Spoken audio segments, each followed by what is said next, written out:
Panel, Hungary, Romania, and many other Eastern European countries cooperated officially and unofficially with the Nazi occupiers.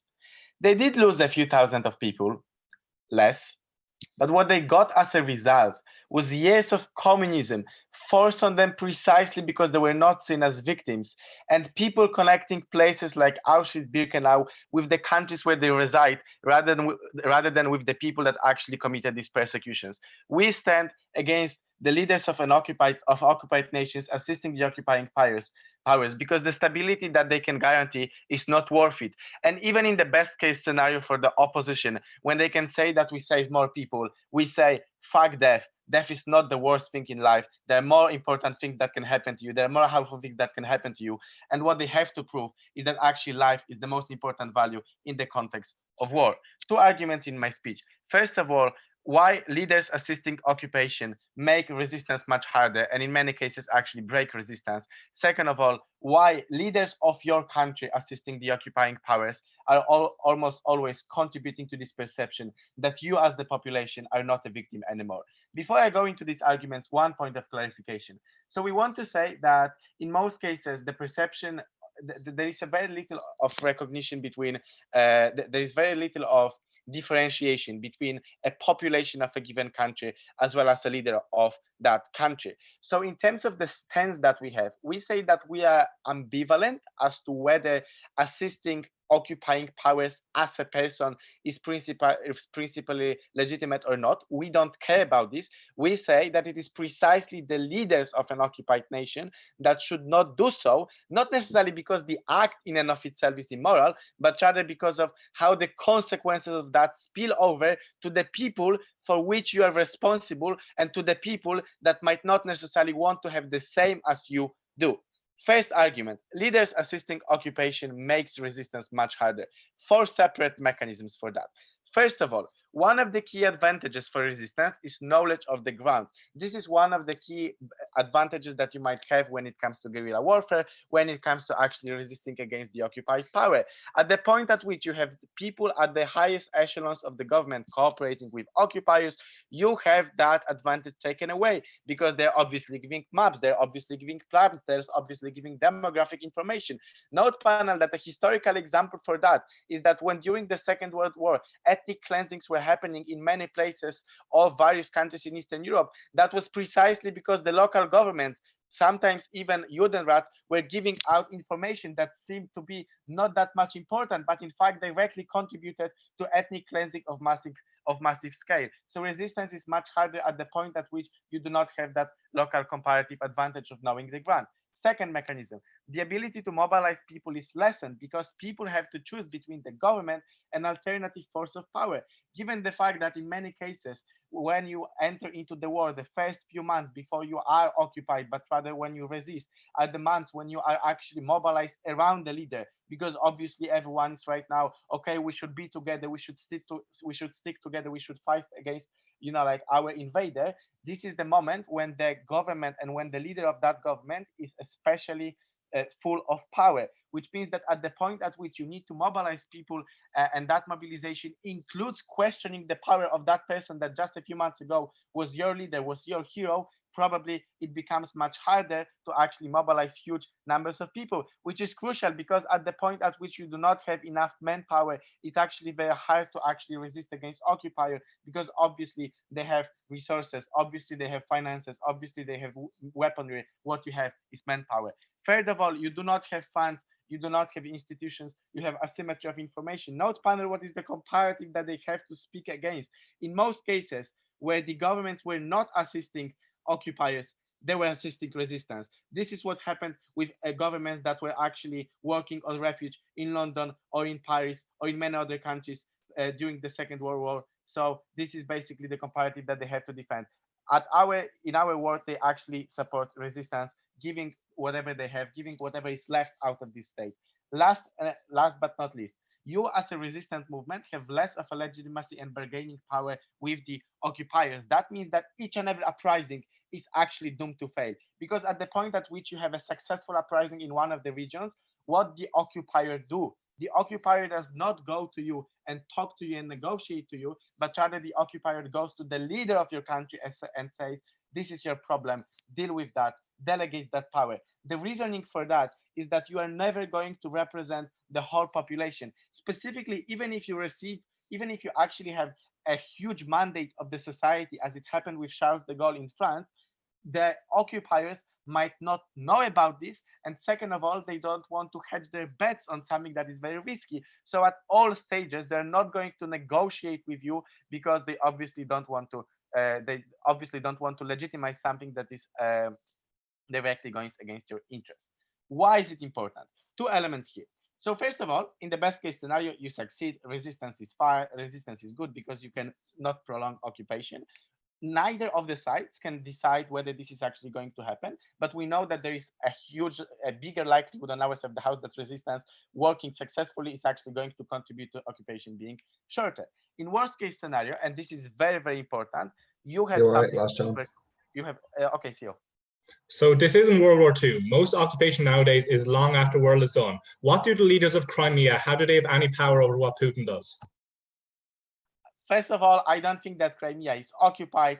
Crimea is annexed. This is different. So this is out of this debate.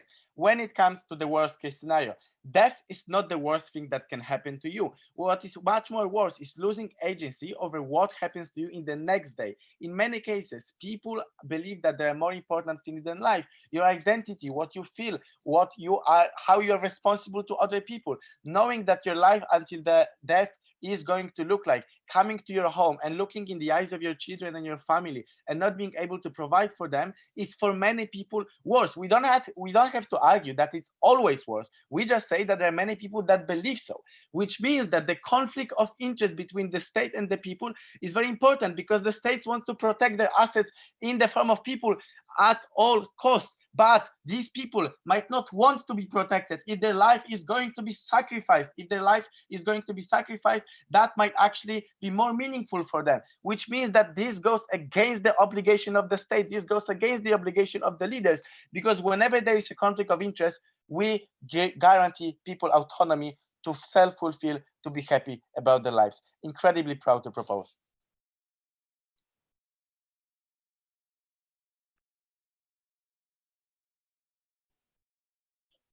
We thank the Prime Minister and are happy to call upon the Leader for the Opposition. Hear, hear. Could I check that I'm audible? Yes.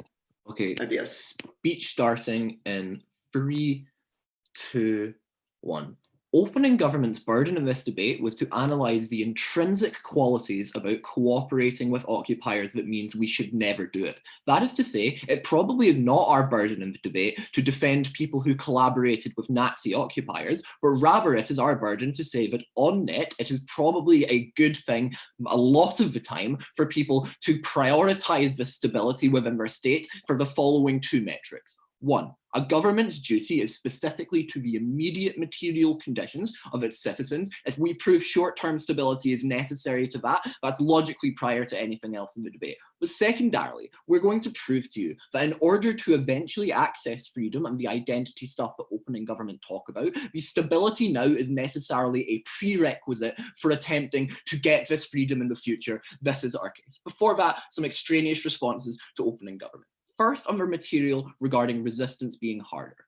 I want to first clarify that opening government's entire case rests on this idea that resistance is good.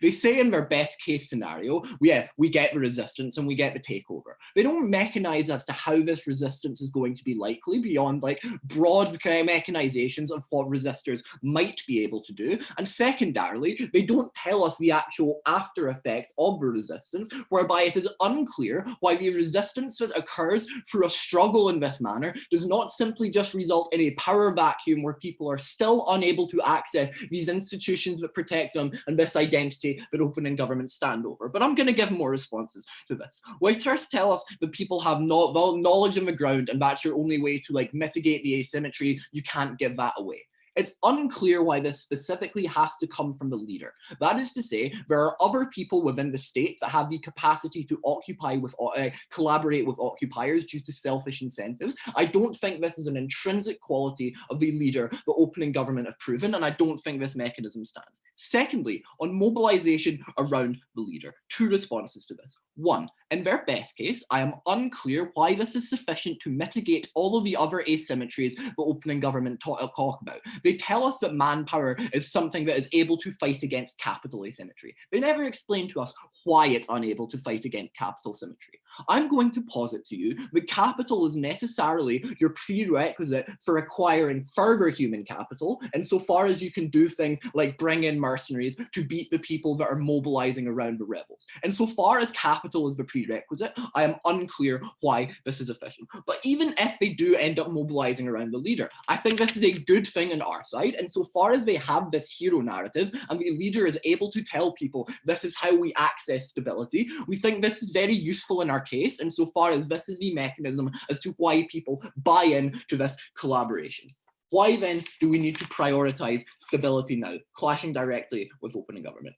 A government's first duty is to the material condition of their citizens, because ultimately a state is only able to exist at the point that people give it this legitimacy through mechanisms like hypothetical consent, at the point that people are able to only access the rights the state provide them, that they deprive themselves of certain rights for if they are alive. And thirdly, that the specific existence of the state is predicated on the ability of people to be alive within it. Because note the opening government tell us that for some of these people, identity is more important than actually being alive.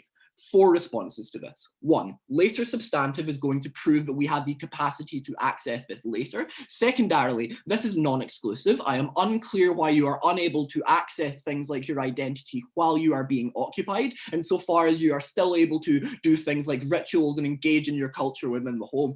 Thirdly, I think there's probably just enough opt-out mechanisms if the occupying is that bad. I think you probably have the capacity to move somewhere else. I think it is unclear why this is such an infringement on your identity. And so far as states need people to be alive to be legitimate, and so far as they have a duty to protect that aliveness, because this is what grants states the legitimacy by providing people specific protections, this must come above all else. Why does stability then access that? I think the specific instability probably looks like people fighting back against things like police controls, people attacking the new institutions that have been brought in by the occupiers. And I'm going to give you three mechanisms as to why the point you cooperate with them and you stop getting the pushbacks from you that will occur at the point that you disrupt it, that this results in stability. One, resource access. So the specific actions that you will take in order to fight back will probably specifically look like disruptions to supply lines. What this means is, at the point that they want to push back on you and cut off your supply lines, your citizens are necessarily deprived of access to basic resources. At the point that they are unable to ascertain any benefits opening government talk about without these must be logically prior. Secondarily, access to institutions. A state is legitimate if it provides people access to the institutions that it has a monopoly of violence over them in order to grant them. At the point that you make things more unstable and prevent access to those, this is when the state is failing its duty. Thirdly, counter voice, and this is really important. At the point that you collaborate with them, this is specifically when you have the capacity to be at the negotiating table and pass on some views of their citizens rather than just being antithetical to them. Because note, they have some reason to care about you. Instability suits nobody. The only specific differential is that because of the asymmetry that the occupier has over you, given the framing that you have probably already lost some sort of war, they're always going to win when it's unstable. They just don't want it to happen in the first place. You'll get some collaboration.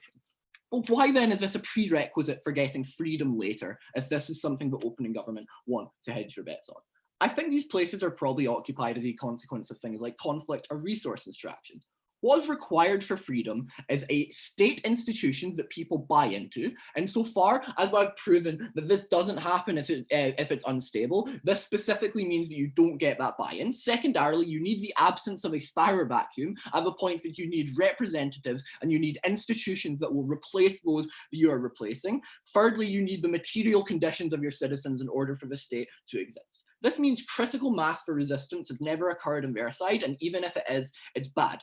Our path to freedom, then, is continued cooperation and negotiation to eventually get concessions. I think this looks like conflict eventually ending and then pulling out. I think this looks like, in terms of resource extraction, them establishing their supply lines and then collaborating with you. I think this looks like devolution. I think this looks like eventual freedom. I think this looks like better international optics once you have proven that you are stable. We have a path to freedom, but it is slower, but it is more stable, and we lose less lives. Never been prouder to oppose.